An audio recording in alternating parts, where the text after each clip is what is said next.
le syndicalisme va dans le sens contraire de ces facteurs qui permettent de créer l'emploi et de lutter contre les injustices sociales, ce syndicalisme n'est plus au rythme du développement et au rythme de la dynamique instaurée dans le train du développement. Il va s'auto-exclure.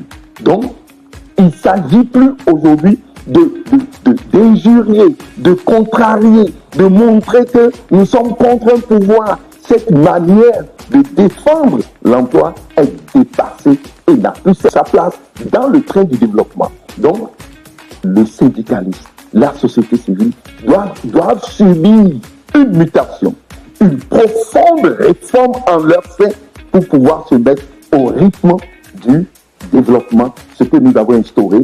Et cette voie est une voie irréversible.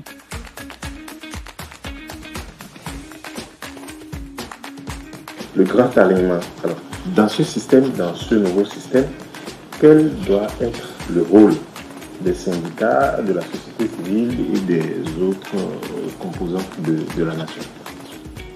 Dans ce processus de développement mis en place, que nous avons symbolisé par le train du développement, il est normal que les syndicats, la société civile et tout cet ensemble, même la population, se mettent au rythme de la dynamique du développement.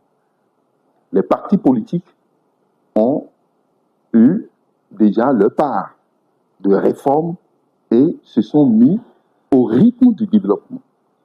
Et là, le peuple l'a accepté en votant, bien sûr, le programme présenté par le parti politique et le programme présenté par le président. Les syndicats ne sont pas en dehors du peuple. La société civile n'est pas en dehors du peuple. Donc, ils sont dans le peuple.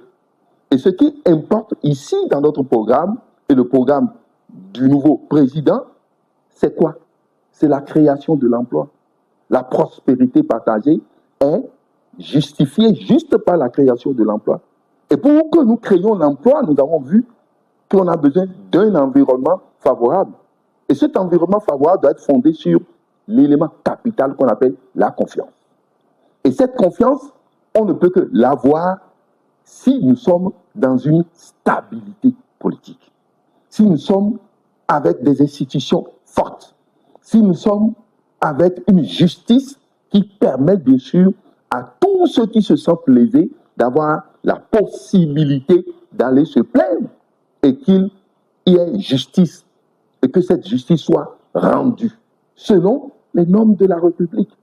Et ça, c'est ce que nous avons établi pour avoir la confiance. C'est ce que le président Talon a fait et c'est ce que le président Ouattara va consolider pour que nous ayons l'emploi.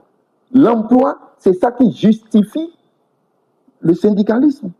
Sans emploi, le syndicalisme va défendre quoi?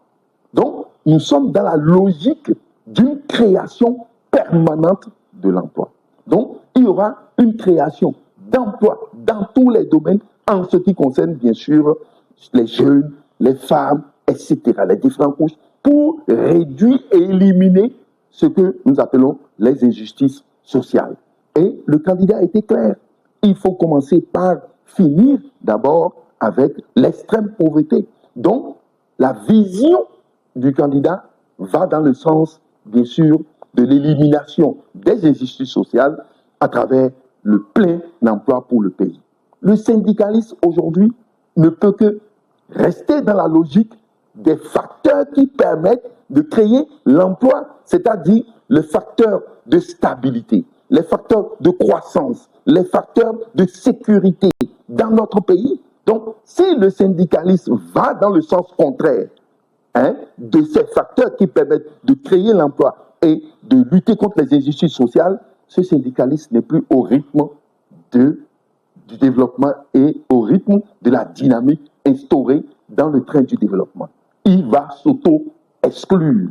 Donc, il ne s'agit plus aujourd'hui d'injurier, de contrarier, de montrer que nous sommes contre un pouvoir. Cette manière de défendre l'emploi est dépassée et n'a plus sa place dans le train du développement. Donc, le syndicalisme, la société civile doivent subir une mutation, une profonde réforme en leur sein pour pouvoir se mettre au rythme du développement, ce que nous avons instauré. Et cette voie est une voie irréversible. Et nous avons trouvé aujourd'hui un conducteur qui, ensemble avec nous, ira plus loin en maîtrisant le parcours du développement. C'est le bien pour les syndicalistes de suivre. Mais il y en aura certainement qui ne vont pas vouloir comprendre, mais la dynamique va les abandonner. Ils ne seront pas soutenus par le peuple et ils finiront par s'auto-dissoudre, sinon se mettre eux-mêmes dans la logique actuelle pour qu'ils puissent être considérés comme syndicalistes, car nous donnons à travers Wadaï de la valeur au travail, en créant plus de richesses, en allant amener les opportunités au pied même de ceux qui en ont besoin pour qu'ils puissent en profiter.